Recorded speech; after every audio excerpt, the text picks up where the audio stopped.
Allan Kardec nos diz que, de certa forma, todos nós somos médiuns, o que quer dizer que as manifestações mediúnicas podem ocorrer em qualquer idade, inclusive na infância.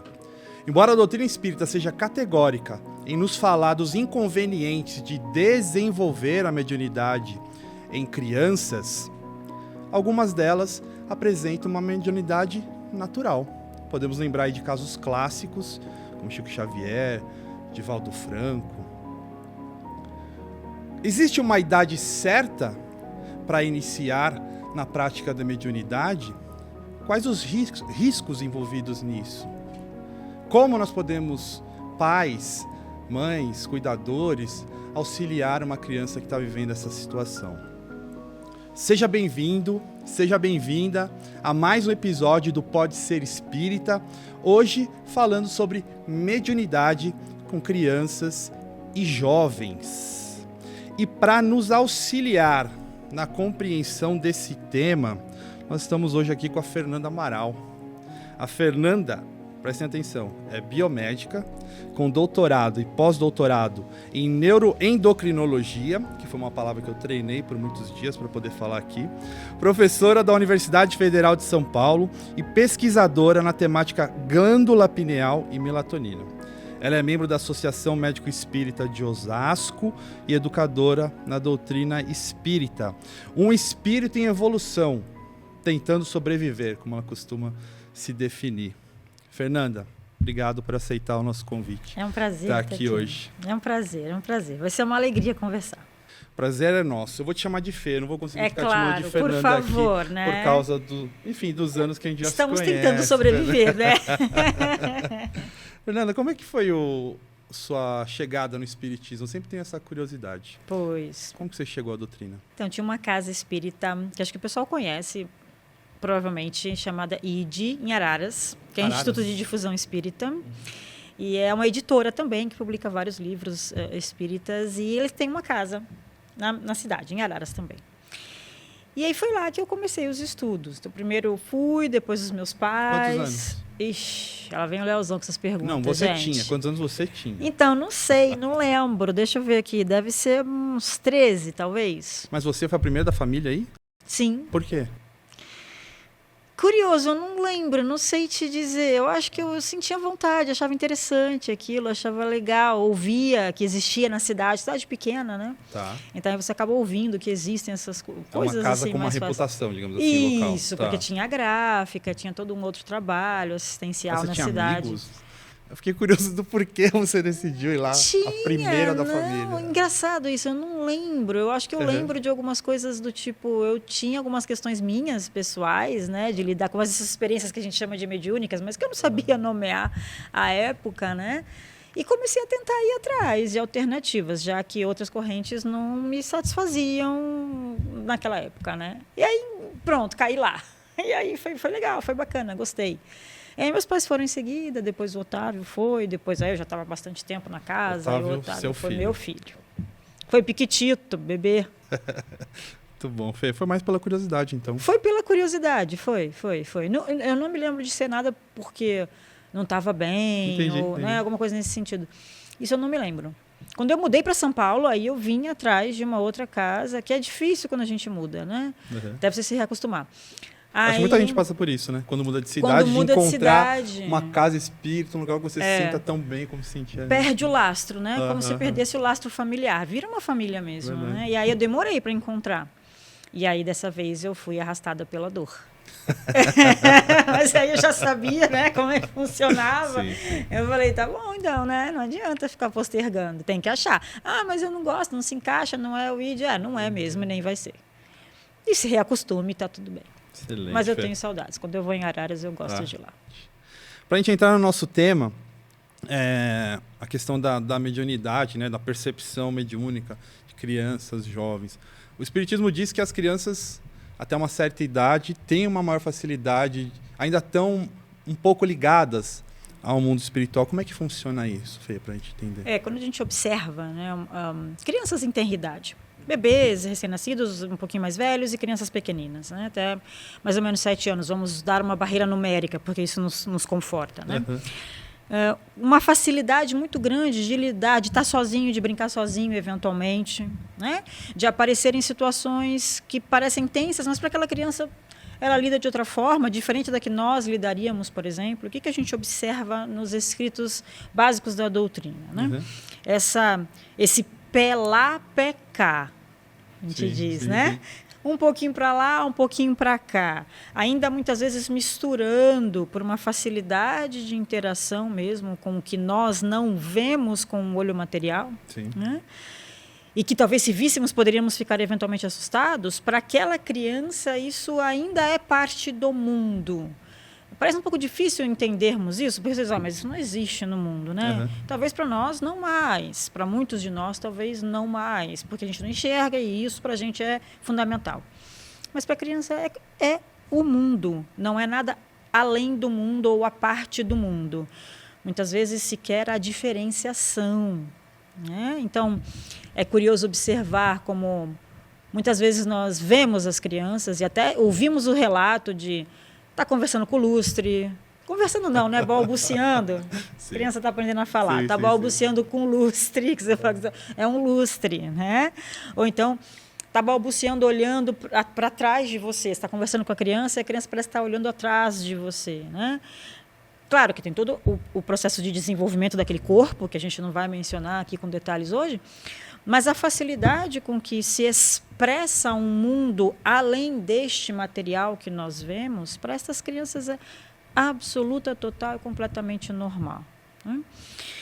Então, esse pé lá e pé cá, como se diz, né, até que esse processo se consolide de fato, e não é outra razão que não o desenvolvimento físico também, para a completude de um corpo. É o processo do quê? Do espírito se ligar definitivamente ao corpo? Como se fosse isso, né? Porque pensa assim, se eu colocasse em você agora uma armadura de 3 metros de altura por 1,5 de largura, ou 2 de largura por 4 de altura, e te dissesse, tome, é isso que você vai usar agora para se comunicar com os demais. Até você aprender a lidar com aquilo, sim, provavelmente você vai cair com aquela armadura, vai quebrar a armadura, vai bater a armadura em alguém, vai bater a armadura em outros lugares. Então, esse processo de aprender a lidar com o corpo é muito importante para o espírito e não se dá instantaneamente. Ou seja, há um período de adaptação daquele espírito ao novo corpo. E isso também, de alguma forma, facilita essa interação com outras realidades, além dessa material que é a que a gente vivencia, enxerga, observa e lida como adultos. Sim. Né? Então, não é incomum encontrar estas observações de que as crianças estão vendo coisas, estão ouvindo coisas, está absolutamente parte do mundo.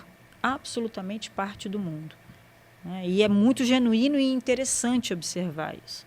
Trazendo ali a semente, né, da possibilidade de germinação linda, maravilhosa que toda criança traz em si. Sim, eu tenho uma sobrinha de 1 ano e meio que ela vive dando tchau.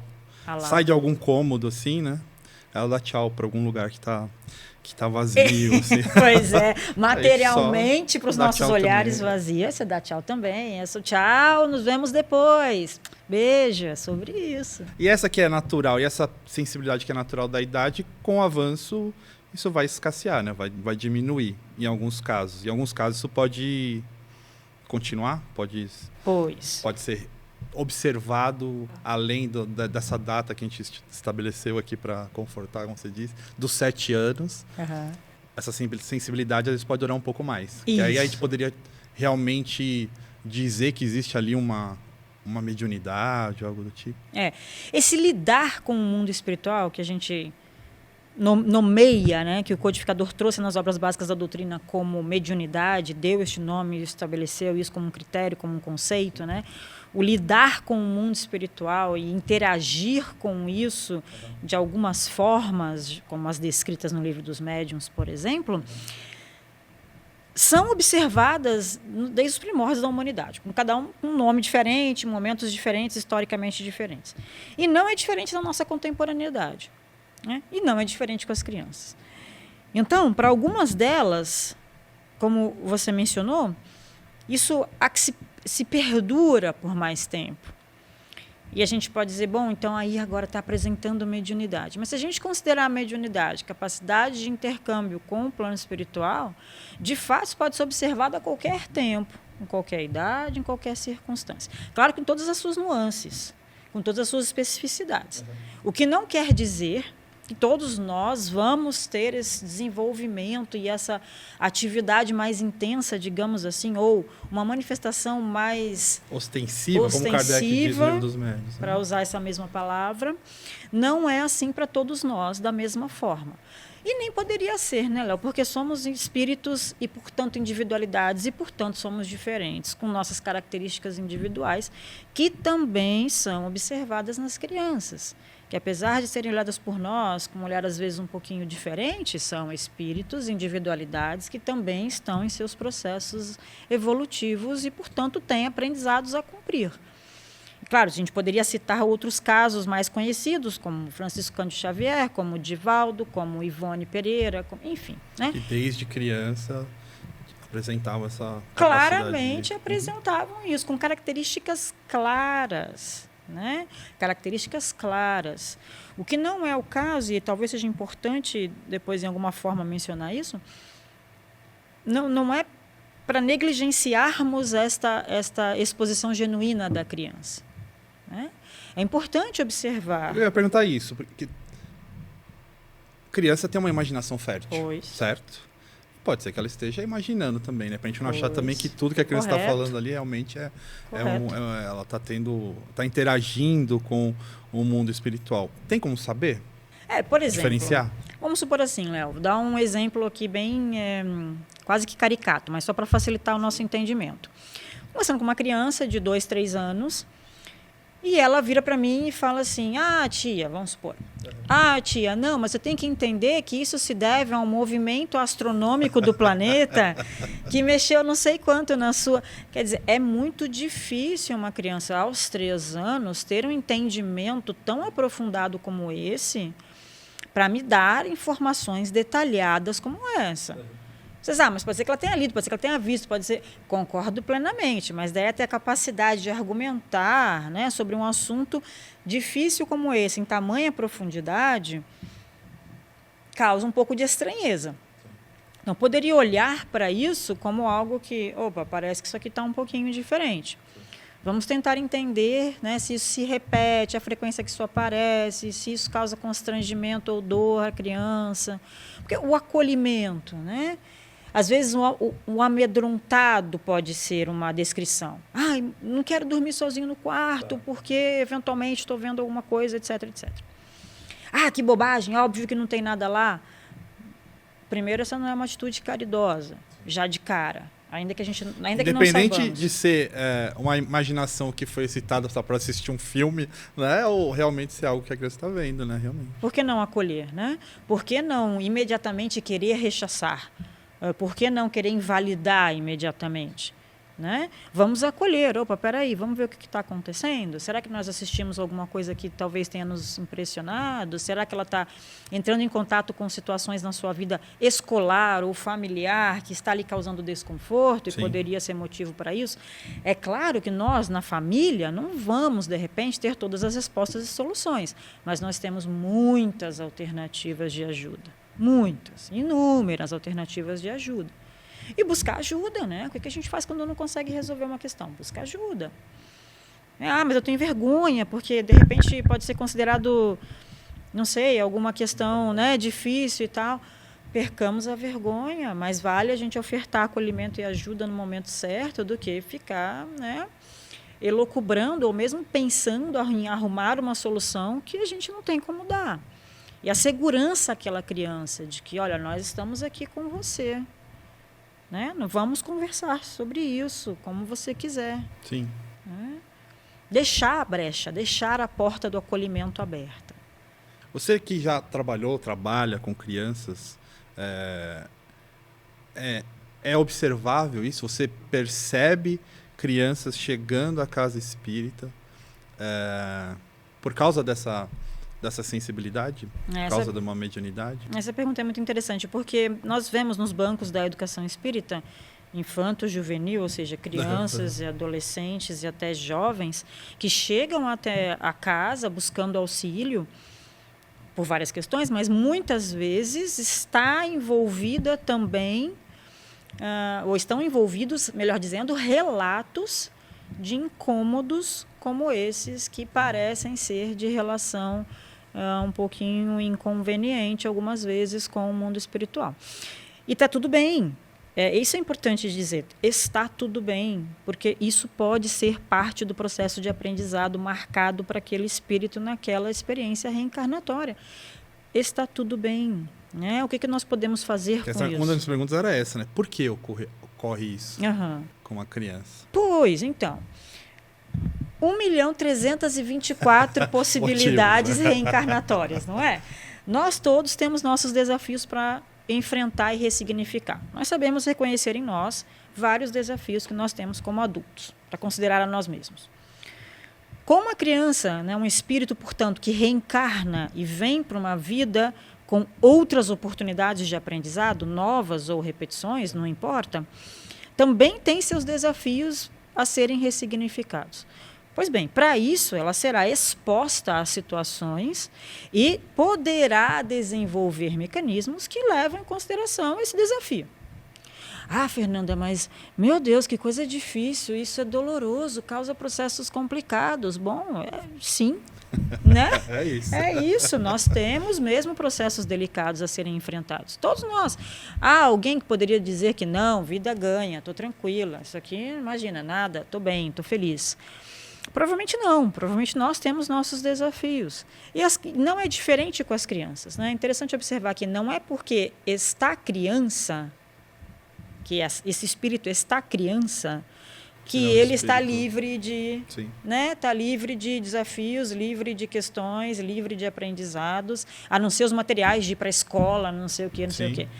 Não, pelo contrário, essa é uma oportunidade belíssima, riquíssima, de angariar ferramentas para enfrentar os desafios que virão mais fortemente. Esse período da vida do espírito como criança, né? É importante para o espírito que está chegando. Com certeza, não é um momento de vou ficar esperando, porque quando eu terminar a escola conseguirei lidar com os meus problemas, por exemplo. Não, é ao contrário. É um momento de estou tentando me entender com esse corpo que é novo e que eu preciso lidar como uma armadura, uma máquina, uma que o valha, mas ao mesmo tempo eu posso me fortalecer. Mas eu não consigo fazer isso sozinho. Estou uma criança, estou em fase infantil. Quem está à minha volta pode, portanto, colaborar. Se eu tenho desafios de experiências pregressas que eu preciso ressignificar e, de repente, isso envolve desencarnados, por exemplo, que estão ali num momento conturbado também, tentando fazer com que a gente apresse essa solução, é claro que eu vou enfrentar desafios, mas que as pessoas que estão à minha volta certamente têm condições de auxiliar. É porque, às vezes, nós realmente até colocamos um tabu sobre essa questão. Né? Em que sentido? No sentido de, por exemplo, não, isso é loucura, isso é maluquice, isso é coisa da sua cabeça, isso é você está vendo coisa demais, está ouvindo coisa demais. Não. Isso, estigmatizar, né? E achar que é uma vergonha, eventualmente, para a família, ter uma situação como essa dentro de casa com as crianças. Né? Nossa, não pode falar isso para ninguém, porque isso causa constrangimento. É um desafio também para pai, mãe, cuidadores, né? Não só para criança. Exato, todos lidarem com isso. Até mais, muitos casos. Sim, porque não é natural para a sociedade como um todo, isso é um fato. Né? Enquanto a maioria de nós não entender ou abarcar a noção do espírito, da existência da espiritualidade, isso não vai ser natural, né, Léo? E aí, de repente, você se deparar com alguém que tem uma formação cultural diferente ou crenças diferentes, pode olhar para aquilo e dizer, espera um pouquinho, isso aqui não é aceitável. E aí, como trabalhar isso dentro da mesma sociedade, né? Seja lá como for, é preciso que essa criança seja fortalecida nas suas necessidades, no sentido de que, ok, aqui está uma necessidade, nós vamos trabalhar para te ajudar. E, nossa, as ferramentas são inúmeras, né? Então, você estava falando, mas por que isso, né? Por que isso acontece? A primeira pergunta que a gente faz, por que comigo? Por que na minha família? Por que com crianças? Porque a gente tem muito isso. Crianças? Né? A gente tem isso, é tão pequeno, Tadinho, não entende nada. Porque, por exemplo, pessoas que definem para si, né? Uma crença inexistente em algo maior. Eu escolho ser ateu. E um dos argumentos, muitas vezes, que a gente ouve é esse, né? Como um Deus que deveria ser amor, que deveria ser justiça, deixa que crianças sofram. Pois. Então, acho que encaixa um pouco nisso também. Sim, com certeza. E claro que a parte de qualquer crença individual, que todos nós temos direito, né, de ter, com certeza, inalienável, mas o olhar para isso como... talvez nós poderíamos mudar o olhar para isso. Porque parece que o olhar é sempre punitivo, né, Léo? Por que uma criança? Por que sofrendo assim? Então, esse parece que é um olhar nosso de dor, de punição. Claro que esse aspecto pode existir. Ninguém está um mar de rosas, né? Nós vemos que isso é possível existir. E processos dolorosos, muitas vezes, com toda a razão. Ninguém tira a razão disso. Mas que tal se mudássemos o olhar para isso como, bom, a situação está posta, ela existe. Portanto, ela vai ser vivenciada. É um fato, ela vai ser vivenciada. Como é que eu posso fazer para transformar isso em um aprendizado? Como é que isso pode se transformar num aprendizado? Como é que eu minimizo a dor transformando isso num aprendizado saudável? Com uma criança, você mexer no lúdico, na possibilidade do novo, na possibilidade daquilo ser um desafio, de ser algo interessante, é uma ferramenta sensacional de desenvolvimento. Que às vezes não funciona tão bem quando a gente já está maiorzinho, que já não quer brincar tanto mais. Mas para as crianças e para os adolescentes, ou pré-adolescentes pelo menos, o lúdico é sensacional. Então, é claro que você não vai romantizar a situação, não vai fantasiar a situação, não vai criar esse tipo... Não é disso que se trata. Mas olhar para aquilo com a possibilidade de aprendizado, nossa, isso é uma outra abordagem, né? Tirar a carga da dor, que parece ser punitiva, e colocar... Olha, a situação está posta, ela é assim. Vamos conversar sobre ela? Vamos acolher as nossas dores diante da situação? Vamos buscar auxílio com pessoas que podem dar esse auxílio de maneira profissional, quando é o caso, e etc. Por que não fazer isso, né? Por que não mudar a postura e tentar ser proativo nesse sentido? E com as crianças é belíssimo, belíssimo. Estava comentando, a gente observa em sala de aula. Muitas vezes vem para cá, enfim, para os bancos da educação espírita. Como um dos motivos, né? A dor, né, que isso envolve. E quando você coloca para aprendizado, para ela entender coisas, para ela olhar para aquilo com outros olhares, abrir o seu entendimento na linguagem infantil. Ninguém pretende pegar o livro dos médiuns e falar, na questão tal, alguém está dizendo que você... Não é isso, né? Mas trazer isso para o lúdico, claro. Use a linguagem da criança, o dia a dia da criança, deixa ela ver outras crianças que têm, de repente, situações parecidas, que vivenciam situações parecidas, deixa ela ser acolhida, né? Deixa ela se mostrar, se explicar, se entender, dê a chance a ela de se entender. Traga para... corrente religiosa que você está acostumado a frequentar, deixa ela participar, deixa ela ver, ouvir. Nem está dizendo para desenvolver essa faculdade. É isso mesmo, então agora você vai ser toda a solução dos nossos problemas. Todos os problemas vamos perguntar para a criança, que ela vai trazer as respostas. Não é isso. Mas também não é colocar isso embaixo do tapete como se não existisse. Enfrentar a questão com o peito um pouco mais aberto, né? Com a proatividade um pouco maior. Mas, às vezes, a gente não faz isso nem enquanto adulto, né, Léo? Com os nossos problemas. Então, realmente, é difícil, ainda mais difícil, fazer isso com as crianças. Duas coisas muito interessantes do que você falou. Primeiro, que como o Espiritismo diz, né, que a criança ela chega com esse aspecto frágil, exatamente para aflorar na gente, né, esse amor, esse cuidado. Sim. E como... mesmo na questão da mediunidade, né, ocorrendo com crianças e jovens, também é uma forma de chamar a gente para isso, né, claro. Para acolher aquela criança, claro. aquele ser, fortalecer e os vínculos do grupo, né, o grupo crescer claro. Nesse processo, não só a criança. E o segundo aspecto é que você falou, né, quando a criança chega, por exemplo, na educação espírita infanto-juvenil, a importância de traduzir, né, os conceitos da doutrina de uma forma que a criança e entenda. O que me faz eu sempre penso nisso, né? Aqui na Federação Espírita em São Paulo, pelo menos a gente tem outras casas espíritas devem ter isso, né? Um curso específico para formação de educadores para a área de infância e juventude. Eu sempre penso quanto isso deve ser mais complexo até do que o preparo para ser educador espírita, porque você tem que ter a base teórica, certo? Da doutrina, conhecer aquilo. Sim. E uma vez que você tem aquela base, tem que saber traduzir isso para criança e jovem. Correto. O que não é fácil. Não é fácil, porque senão você fica lá no cientifiquez, né? Ou então na cópia do livro, esse né? parênteses aqui, o quanto não é fácil, você tem toda a razão. É preciso também se despir um pouco. É claro, o conhecimento doutrinário é fundamental, como você disse, né? Ele tem que estar na base ali, né? Não vamos passar a nossa opinião ou que o valha, né? O conhecimento é o doutrinário. Mas não adianta eu ficar lendo o livro, né? E hoje em dia, Léo, tá muito mais fácil que quando a gente era pequeno. Tem livros para as crianças. Do que quando você era pequena, que eu sou jovem. Ah, você ainda é pequeno, né? O Léo ainda é pequeno, gente. Quando o Léo era pequeno. Não, hoje em dia. Quando o Léo era pequeno, não existia nem codificação. Tem livros para as crianças, tem evangelho para as crianças, tem livro dos espíritos para as crianças, tem quadrinhos, tem uma literatura espírita infantil muito interessante. Sim, na minha época tinha alguma coisa, mas não como hoje. Hoje tem muito mais recursos. É um material muito rico também. E, aliás, inclusive, aproveitando o tema, contando também de experiências com a espiritualidade, ou experiências mediúnicas, como se queira chamar, com crianças, para as crianças. Falando sobre temas sensíveis, como luto, como perda de entes queridos, e também sobre aspectos de intercâmbio com a espiritualidade. Contando com desenho. Sim. Quer dizer, mostrando de maneira lúdica. É possível.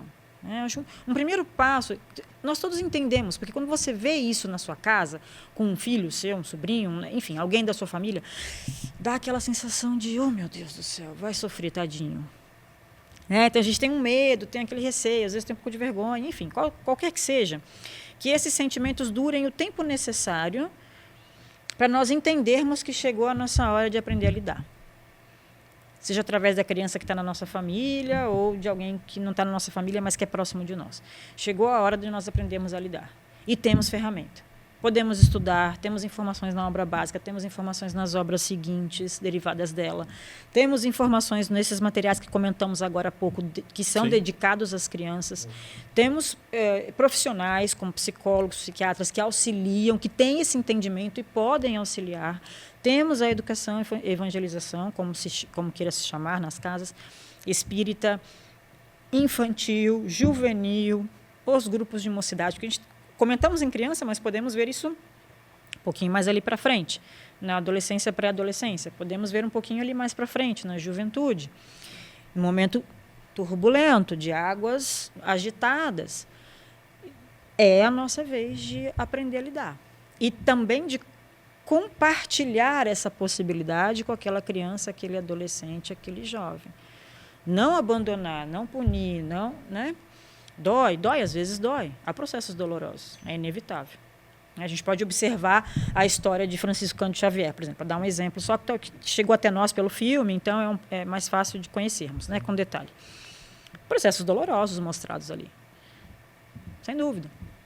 Mas com toda a sua carga de desafios a serem enfrentados, de condições de desafio a serem enfrentados. E muito pouco acolhimento. Em muitas cenas nós vemos no filme que não houve acolhimento. Em outras tantas nós vemos acolhimento. Até por pessoas que, a priori, não iriam acolher. Ou seja, é possível ressignificar aquela experiência. Acho que tem uma balança aí, que você comentou no começo. Nem tudo é interação com o plano espiritual. Também não é aquela coisa que bateu a janela, meu Deus, às vezes é o vento só, e ok, tudo bem. Às vezes só a lâmpada só queimou mesmo. A lâmpada só queimou mesmo, apagou a luz, piscou, a lâmpada queimou. Exato. Nem tudo é interação com o mundo espiritual e há situações em que é estritamente necessária a consulta com um profissional de saúde especializado, porque pode envolver aspectos patológicos, é claro que pode. De saúde mental. De saúde Transtorno mental. sim. Não só nas crianças, como nos adultos e tudo mais. Quer dizer, o balanço é importante que seja alcançado na medida do possível. Como é que a gente faz isso? Bom, se você não é profissional de saúde gabaritado, precisa buscar ajuda. Vai buscar ajuda. Escolha um profissional de confiança, né? Se você puder fazer isso. Ou então, busque ajuda no serviço público de saúde e preste atenção se essa ajuda realmente vai ser uma ajuda ou se é mesmo mais um julgamento, às vezes moral, às vezes... pode acontecer também. Pode acontecer. Então, cabe a nós, né? Esse é o papel do adulto também, cercar a criança de situações de segurança. Segurança. Né? Eu estou com você e vamos atrás de entender não aceitar isso. nenhuma abordagem correto, que fira. Que desrespeite. Que cause claro. dor, que desrespeite. Com certeza, com certeza. Quer dizer, podemos. Hoje em dia nós podemos, né, Léo? É muito fácil conseguir informação. Sim. Tudo bem, também tem mais informações truncadas e etc. Mas se nós quisermos, a gente consegue ir atrás da informação. Com muito menos tabu do que já existiu em outras épocas. Indiscutivelmente. Talvez com um pouco mais de desentendimento, eventualmente, mas enfim. Mas é possível ir atrás. E nós, como adultos da brincadeira, como se diz, né? Podemos propor e até garantir, no máximo das nossas forças, um ambiente de acolhimento para que, seja lá o que for, que isso se transforme em aprendizado e não em punição ou qualquer outra coisa. Porque, acreditando ou não em algo maior, em uma inteligência suprema, ou o nome que for mais conveniente, é fato que nenhum de nós quer ver uma situação de sofrimento em um ente querido. Né? Crendo ou não. Não queremos ver uma situação de sofrimento. Então, como é que é a nossa ação para isso? É uma ação de acolhimento, de suporte. Tal qual gostaríamos que fosse se estivéssemos numa situação invertida. E nós fôssemos as crianças, eventualmente, que estão diante de uma situação, se incomodam e não conseguem lidar. Como ensinar? Essa é uma régua muito interessante, essa que você está colocando. Que muitas vezes, eu sou pai também, muitas vezes na forma que eu vou abordar meus filhos, eu penso muito se aquela abordagem fosse feita comigo quando eu era criança. Exato. Porque, obviamente, eu tinha as minhas sensibilidades. Claro. Né? Dependendo da forma como o adulto me abordava, aquilo me fechava ou me deixava mais à vontade. Claro. Eu uso muito essa régua, né? De como eu vou abordar, que tipo de... como eu me sentiria sendo criança. E você colocou isso agora, é algo... É porque nós temos uma certa tendência inconveniente de olhar para a criança como aquele que tem que suportar absolutamente tudo que eu estou dizendo porque eu mando e alguém obedece. Né? Eu sou o adulto, você é a criança e eu sinto muito. Perdeu na relação aqui. Né? Aquele é um espírito em desenvolvimento. E com a possibilidade real de ter mais conhecimento do que nós mesmos. Pode ser que não tenha conhecimento de ligar uma lâmpada, porque não aprendeu como se faz isso. Mas esse é um conhecimento relativamente bobo e simples, que ele pode aprender na primeira ou segunda vez que vir alguém fazendo. Outros conhecimentos que levam a eternidade, ou muitos, milhares de anos para se desenvolver, conhecimentos morais, não tanto do intelecto, né, mas conhecimentos morais podem estar muito, muito, muito além do que a gente está aqui achando que sabe, é o rei da coisa toda, né, a rainha da coisa toda. Você me ouve porque eu sou a mãe, o pai, o adulto. Talvez, né, tenha passado um pouquinho da hora de nós entendermos que aquele é um espírito. É claro que ele precisa de orientação. Óbvio. É claro que o há adulto necessidade. tem que assumir ali uma função de você já é espírito, então beijo. Você já é espírito, sabe tudo. Você é espírito, vai aí, não posso fazer saindo nada. Aqui, eu deixei o arroz ali, o feijão, você sabe cozinhar já deve ter cozinhado. Me disseram que você é espírito, então vai. Não é isso, é claro que espera-se um guia.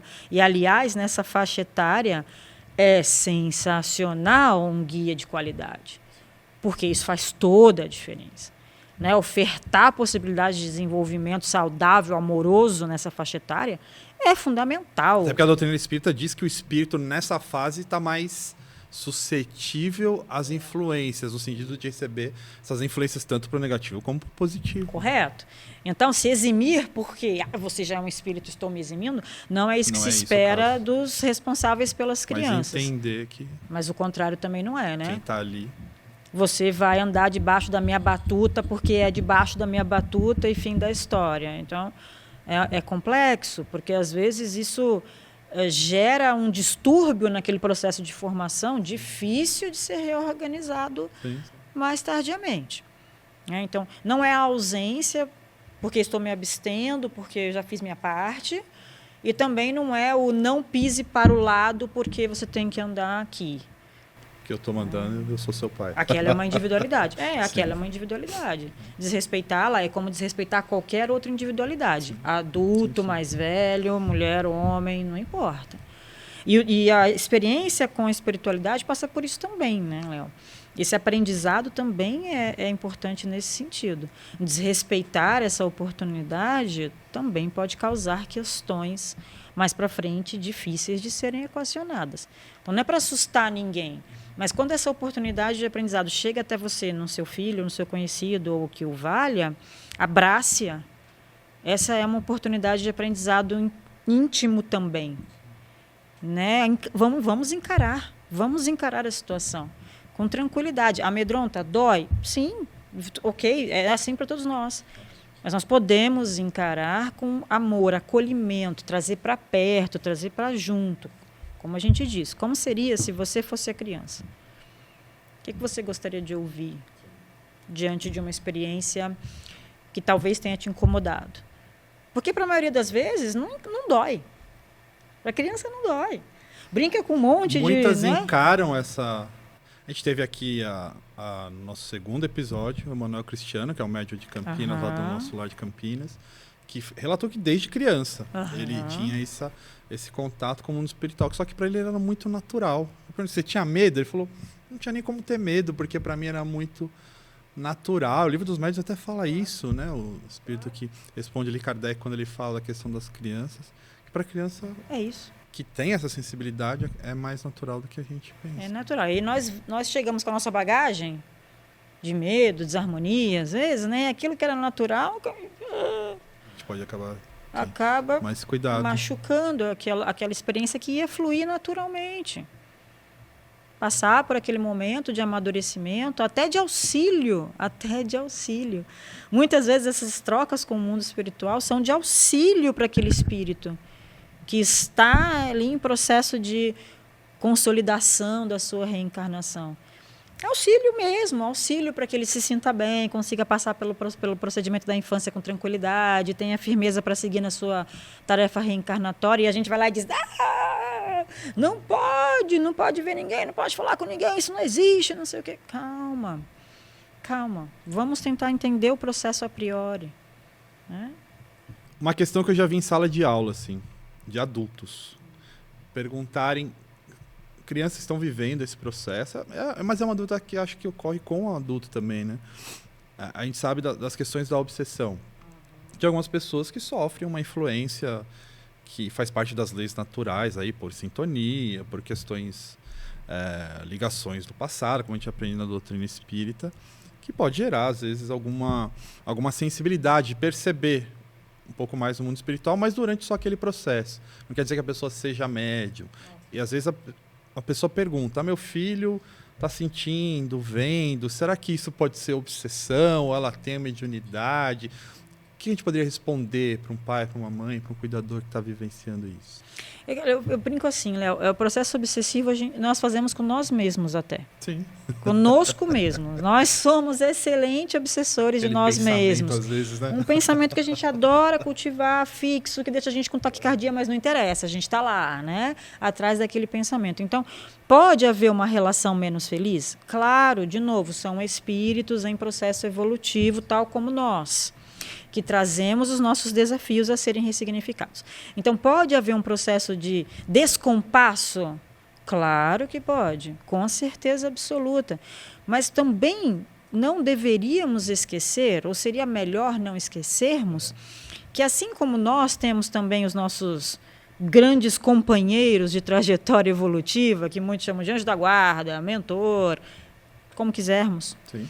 que estão ao nosso lado para nos dar suporte e também auxiliar nas nossas demandas, aqueles espíritos que estão no corpo ainda infantil igualmente têm os seus. Igualmente têm os seus.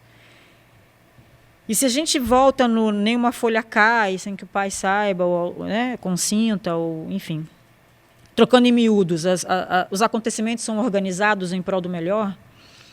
Se nós ajudarmos, provavelmente aquilo se equaciona, né? Cessa, corrige, ajusta mais rapidamente do que aquela tentativa de chacoalhar, de atrapalhar, de barrar a grade, né? Bater na grade e tal. Mas é um processo obsessivo em criança, doloroso. Indiscutível que é doloroso. A gente vai ficar sentado? Ah, nossa, meu Deus, e agora? Ô, tadinho, não sei o quê. Que tal usarmos as ferramentas que a gente já conhece? É isso. Então, que tal mexer com os aspectos vibracionais da casa ou do núcleo familiar dentro das possibilidades? A gente pode mencionar várias opções. As preces corriqueiras, que todos nós fazíamos quando criança, hein? Com os nossos pais, ou com as pessoas que estavam conosco, para dormir, para comer, para enfim, né? Que tal reforçar, ensinar isso à criança, deixar a ela essa ferramenta para que ela faça por si quando sentir necessidade, não precisa esperar alguém fazer por ela pode fazer por si, aprender a fazer por si. Trabalhar o evangelho no lar, como comentamos, né? Na educação espírita isso é falado com as crianças e adolescentes. Fazer a leitura de uma palavra, uma página, que é edificante, que é legal, que é bom para a criança, com um livro adequado à faixa etária dela, para começar a entender algumas lições que ajudam a olhar para essas experiências com menos dor.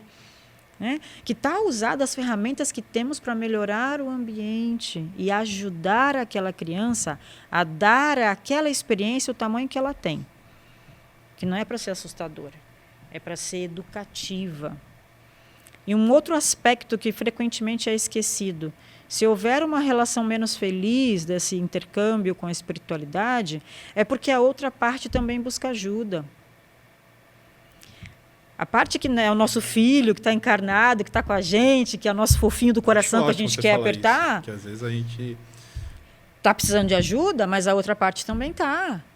E a nossa intenção não é rechaçar aquela parte. Esse espírito daqui, mal da minha frente, pipi, não sei o que, pera um pouquinho. Precisa de ajuda também. É ajuda.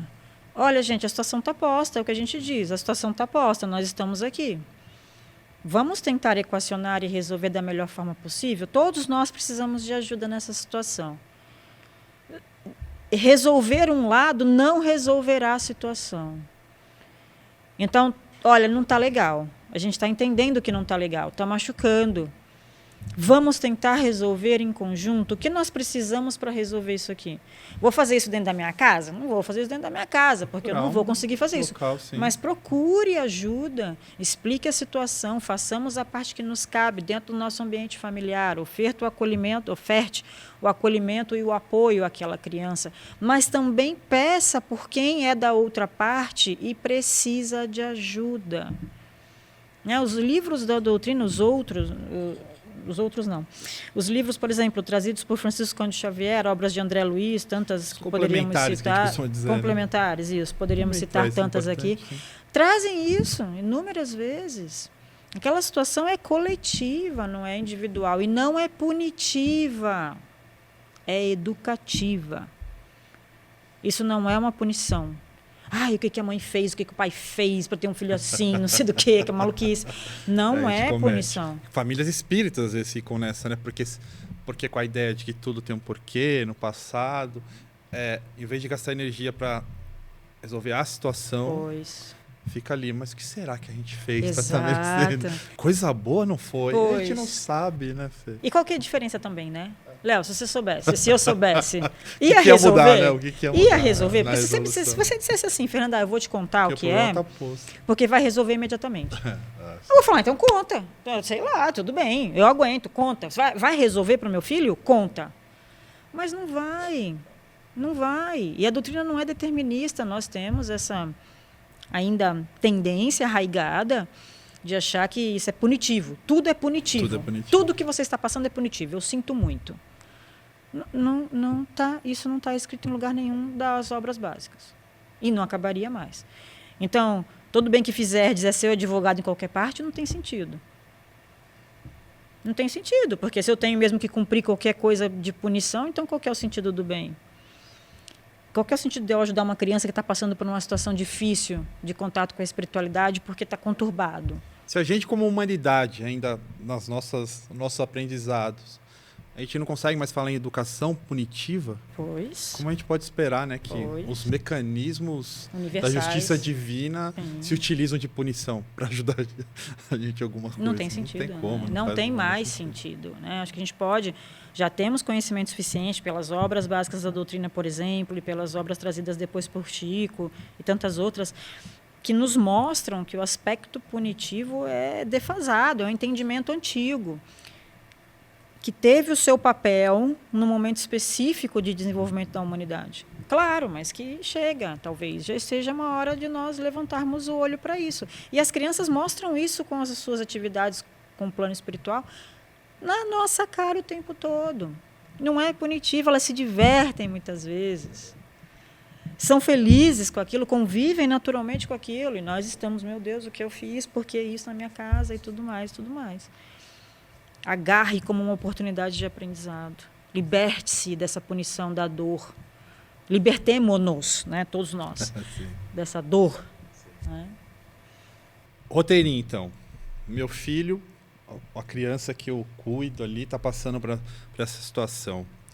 Primeiro passo, eu buscar um centro espírita, buscar uma ajuda psicológica. Qual a ordem que você colocaria ali de passos a serem tomados? Eu colocaria como Léo, observar. Né? Conhecer o seu filho, a sua filha ou essa criança. Conhecer de fato. Porque talvez a gente esteja com uma vida muito agitada, com mais demandas do que o necessário, eventualmente. Quase não acontece na nossa vida contemporânea. E não conhece aquela criança na nossa frente. Convive, mas não conhece. Sabe como é? Convive, mas não conhece. Não respeita, portanto. Porque se não conhece, não respeita. Então, observa primeiro, tenta entender qual é a frequência, como é que são as descrições, se está causando incômodo, se não está, se traz dor. Né? Se traz dor, se precisa ser equacionado, traz para perto, traz para junto, conta um pouco sobre você, fala sobre as suas dificuldades também de entender de repente, ou se você já vivenciou quando criança, conte sobre você também. Se está um pouquinho além do que você consegue interferir para ajudar, né, reforce os mecanismos de prece, de evangelho, como comentamos, dentro do ambiente familiar. Se tudo isso está sendo feito, mas está um pouquinho ainda difícil de lidar com a situação, vamos atrás de auxílio, de suporte. Como, por exemplo, procurar assistência numa casa espírita, se essa for sua crença, se não, naquela que for a sua crença. Ouvir, de repente, uma orientação psicológica de alguém de confiança que você eventualmente conheça ou que busque, né? Referências para isso. Tem vários profissionais que fazem esse trabalho com muita responsabilidade.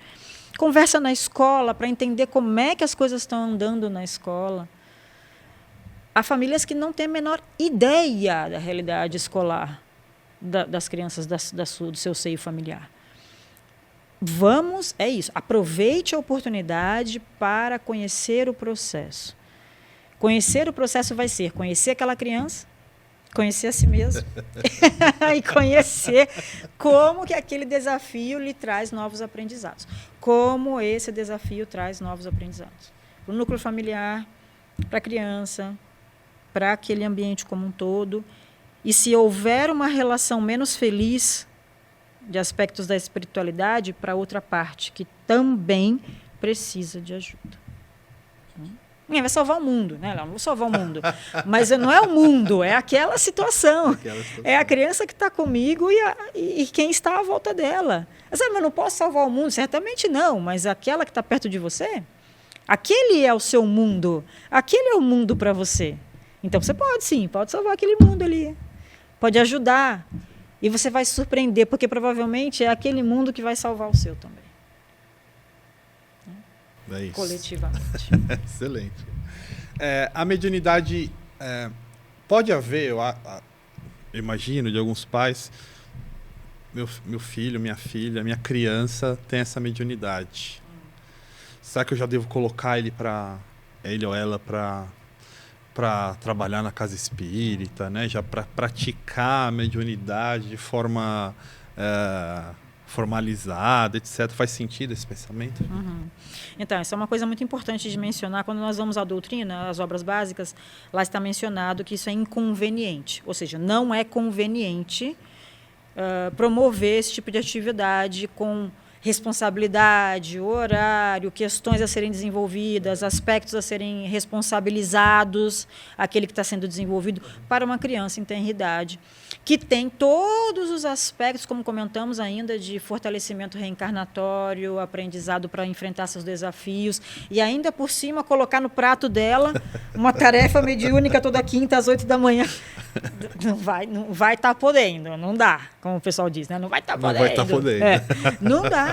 Isso é o tipo de coisa. Nós estamos lutando para as crianças não terem uma sobrecarga de trabalho na escola em detrimento do horário de brincar. Na vida normal. Na vida material, né? Material e de normal. repente vamos querer colocar uma atividade como essa, com horário, com regramentos, com responsabilidades, das quais ela provavelmente vai ter que tomar conhecimento muito mais cedo. Então, não é conveniente fazer isso. Não é conveniente que isso seja um aspecto a ser desenvolvido nessa tenra idade, antes de tantos outros aspectos necessários para o fortalecimento reencarnatório daquele espírito. Há tempo, haverá tempo para tudo. Haverá tempo também para o desenvolvimento adequado dessas necessidades, se isso estiver naquela caminhada evolutiva, se essa for uma das tarefas daquele espírito naquela oportunidade reencarnatória. Haverá tempo. Né? Mas se eu não desenvolver, a gente vai ser punido porque... Parou, né? Não. Punição, não. Não, risca, não. Vamos fazer esse exercício. Risca, não. Né? Há tempo para tudo, as coisas se encaminham da forma que devem se encaminhar. Nosso papel é fazer com que as possibilidades de aprendizado sejam concretas, amorosas e reais. Não atropelar. Atropela etapa. Aí cria uma situação para mais tarde, no desenvolvimento daquele espírito, quem é que resolve depois? Não consegue, está todo embolado. Queimando etapas na infância de aprendizado, que lá para frente faz como? Não angariou aquelas ferramentas. E todo mundo, que a gente já está velho, né, Leozão? Você não é que essa graça que você é novo, não, que você é mentira. Não, eu não estou. Não, você não está. Mais que eu, tá, gente? Essas barbas brancas. Isso é tinta? Tava mexendo com giz. Ah, não é tinta, não? Ficou manchado. Achei que era tinta. Ah, já sei, Halloween. Tá preparando Halloween, a fantasia. Exatamente. Nós temos essa nossa barreira, né, traumática, às vezes, que diz assim para você. Não sei, o Léo toca instrumento, então eu vou usar outro exemplo. Sabe falar mandarim? Não. Vamos aprender mandarim? Já dói, não dói? Dói a espinha, né? Agora, se é uma criança de 4, 5 anos, 6 anos, vamos aprender mandarim? Vai aprender alemão, francês, espanhol, árabe, o que você quiser. Aquilo vai para aquela criança, é a hora dela angariar ferramentas. Então, ao invés de a gente atropelar isso na infância, que tal aproveitar o momento de angariar ferramentas para que depois as responsabilidades cheguem? Elas chegarão. Não há necessidade de adiantar isso. Não há necessidade de alejar o tempo da infância, com as brincadeiras, com o lúdico, com a formação moral, com o acolhimento, com o amor, com o desenvolvimento fortalecedor daquela criatura, para que ela abrace a sua reencarnação com vigor, com força. Não precisa atropelar. E o desenvolvimento mediúnico muitas vezes atropela. Claro que você, de novo, se voltarmos a exemplos como o Chico, o Divaldo, etc., que é uma outra situação diferente nesse aspecto, com outras trajetórias individuais de evolução, digamos que nem desenvolvimento foi preciso, simplesmente se dava.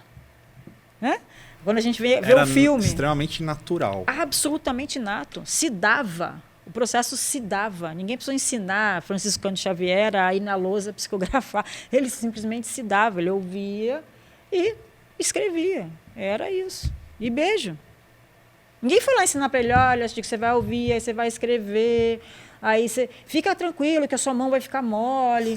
Ninguém ensinou isso, aquela criança fazia isso naturalmente. São outras trajetórias. Inclusive o livro dos médiuns fala isso, né? Que não é prudente. Um espírito, né? Com quem Kardec está dialogando lá no capítulo 18, a segunda parte. Que não é prudente desenvolver, mas tem crianças que apresentam isso de forma natural. Claro. Que a gente deve tratar com naturalidade, etc. E aí eu queria perguntar para você, eu sei que essa dúvida ainda ficou ali. Tem uma idade, então, que seria ideal? Pois, os números, né? Gostamos de números. Precisamos de números. Eu antecipo a sua pergunta. Precisamos de números, gente. Então, muito se diz sobre a consolidação do processo encarnatório até os 7 anos de idade. Lembra só, somos indivíduos e somos diferentes, portanto. Para cada um de nós vai ocorrer, sabe lá Deus em que momento. Tá bem? Ah, mas 7 anos então é uma média? Bom, talvez seja. E talvez com as próximas gerações de espíritos a gente até ouça isso ser um pouquinho diferente. Para consolidação da... Para consolidação, assim dita, né? Sim, de sim. consolidação da reencarnação. Sim. Processo mesmo de aprendi a lidar com esse corpo e posso fazer o que eu preciso para lidar com ele. Pronto, isso é uma questão. A outra, desenvolvimento mediúnico. Ai, Fernanda, então 12,3 meses e meio podemos sentar na mesa. Não é assim, né? De novo, cada um de nós, como individualidade, terá se desenvolvido de acordo com as suas características. É conveniente fazer isso antes da pessoa, antes do indivíduo reencarnante ali, o espírito reencarnado. Estar fortalecido do ponto de vista físico para algumas atividades mediúnicas? Não é conveniente. Falando de um processo, um trabalho ou uma atividade mediúnica que envolva cura, doação de fluidos, tá? Vamos dizer assim. É conveniente fazer isso com uma criança em tenra idade? Certamente não. Ah, mas então tem que esperar quantos anos? Não sei, se lá com 16, 17, 18 já tiver um corpo suficiente para trabalhar físico mesmo, porque isso envolve o físico também. Suficiente para trabalhar numa atividade dessa, a espiritualidade é muito mais sábia que nós, anos-luz, e sabe direcionar para a necessidade, sabe direcionar para a possibilidade, desde que a gente não atrapalhe muito, porque né, às vezes a gente atrapalha, sabe direcionar. Então, vamos colocar, então, talvez um número, tá? Vamos talvez colocar um número. 16, 17, 18 anos, porque é maior de idade. O importante é esse desenvolvimento físico, talvez moral, não? Moral, mas moral é aquilo que a gente sempre diz, né, Léo? Se fosse esperar todo mundo ter um desenvolvimento moral para atividade mediúnica, Jesus da glória. Quem é que estaria em atividade mediúnica nesse planeta? Tá num planeta. Bom, eu já estaria arriscada da lista, só para constar. Então... Não, toda razão. Claro que a gente precisa de um fundamento moral básico, ali, um alicerce. Básico, é. Com certeza, todos nós precisamos. E para qualquer atividade, não isso, só às vezes, intercâmbio espiritual. Nem, como você está falando, não tem nem a ver com a idade, às vezes, né? Pois, com certeza. Há inúmeros exemplos que a gente olha para crianças e adolescentes que às vezes você fala, opa, o buraco aqui é mais embaixo. Aqui há um conteúdo moral aqui que talvez eu não esperava. Né? Que talvez eu não esperava, porque meu pré-julgamento é de que uma pessoa com essa idade não tem conhecimento moral suficiente. Será? O que está guardado naquela bagagem ali que eu não sei, que eu não tenho a menor ideia? Ah, mas eu vou fazer, tá bom, vamos fazer uma prova então. Uma prova aqui, você tem condições morais, pode ir trabalhar. Intercâmbio espiritual. Não é assim que funciona. Não tem. Por isso, a atenção, o conhecer aquela criatura, o estar perto dela, entender seu posicionamento no mundo, ajudar com as querências e dificuldades. Por que não fazer isso? Por que esperar que magicamente se transforme num jovem adulto formado que possa sentar-se à mesa de uma atividade mediúnica? Não acontece. Não existe vara de condão que bata na cabeça e diga, agora pode. Pum! A gente pode dizer, então, para a gente encerrar e caminhar para o encerramento, que é importante oferecer o acompanhamento psicológico, emocional e espiritual, respeitando o que está acontecendo com a criança. Exato. Acho que essa é uma saída importantíssima, né? Olha com respeito, com amor, com acolhimento. Lembre-se, se você fosse a criança, qual seria uma boa atitude, né, para você? Sim. Né? E dê a ela o apoio necessário para enfrentar o desafio. Se esse apoio é uma reorganização no lar, prestar mais atenção, estar mais junto com aquela criatura e isso resolveu, lindo, perfeito. Se isso não está dando conta do recado, vamos procurar ajuda. Ou então, bom, eu não vou conseguir, vou procurar ajuda primeiro, porque eu já não vou conseguir mesmo. Então, deixa eu ir lá procurar ajuda. Pois vá, pois vamos. Pois temos oportunidades, temos as escolas. dedicadas ao ensino religioso, na corrente que quisermos, que tivermos mais afinidade. No Espiritismo há as turmas de educação, evangelização, espírito infanto-juvenil. Assistências voltadas para crianças, né? Exato, Muitas fundamentais. casas. Assistência espiritual voltadas para a criança, para a família, que abordam aquele contexto como um todo, de maneira coletiva, que é fundamental. E profissionais da área da saúde que podem auxiliar na suspeita de uma existência de doença material, por assim dizer, né? Ou seja, do corpo mesmo, ou seja, aspectos mentais, emocionais, que está tudo bem também. Que seja, busquemos, então, auxiliar nesse tema, se for esse o caso. E não a priori, né? Não carimbar a priori, nem para o maior médium que já existiu no mundo, Entender primeiro. nem para alguém que tem todos os possíveis carimbos das questões emocionais, mentais que existem no mundo. Voltar a procurar as alternativas reais, mais amorosas e de meio termo. E eu acho que uma das coisas primordiais é esquecer o aspecto punitivo. Não é isso, com certeza absoluta. Não é punição. Não é punição, é uma educação. oportunidade educativa. Oportunidade educativa. Exatamente. Fê, muito, muito obrigado por ter aceitado o nosso convite. Não sei se você quer terminar falando algo aí que você gostaria sobre o tema. A gente só agradece a sua presença aqui com a gente É um hoje. prazer, eu acho que é um desafio mesmo individual. Quando vem para nós na família, dá aquele dói a espinha, mas a gente precisa agarrar como oportunidade mesmo. E é para você também. Para aquele indivíduo que está ali em tenra idade, né, ainda em corpo infantil, é um desafio, claro. Mas para nós também é. E que lindo, e que ótimo, e que legal. Ah, mas é legal. Não é legal nada, dói. Claro, dói. Sem dúvida, mas respirar também dói. Andar também dói, que a gente não lembra mais, né? Nascer também dói, comer também dói. Quer dizer, tá tudo bem. Vamos juntos, porque dói menos. Aprende com o outro, vive com o outro, toca com o outro, fala com o outro, percebe o outro, respeita o outro. Na coletividade dói menos. E é assim com as crianças também. Excelente. Obrigado, Fê. Obrigado a você que esteve com a gente por mais um episódio. Gostou do conteúdo? Gostou do que a gente conversou aqui? Compartilhe com alguém que você conhece, um familiar, um amigo. Deixe o seu comentário lá no Spotify, deixe o seu comentário no YouTube, se inscreve no canal, ativa a notificação para saber quando vai ter novos episódios do nosso Pode Ser Espírita. Você já se acostumou, né? A cada 2 semanas a gente está colocando um episódio novo no ar, tratando de temas que a gente espera que sejam muito úteis para você. Como eu sempre costumo dizer, eu que estou aqui sou apenas a ponta do iceberg. É um projeto que, para ser realizado, depende do trabalho de muita gente boa e que coloca aqui o coração para levar esse conteúdo para vocês. Obrigado pela companhia e a gente se vê aí numa próxima oportunidade. Tchau, tchau.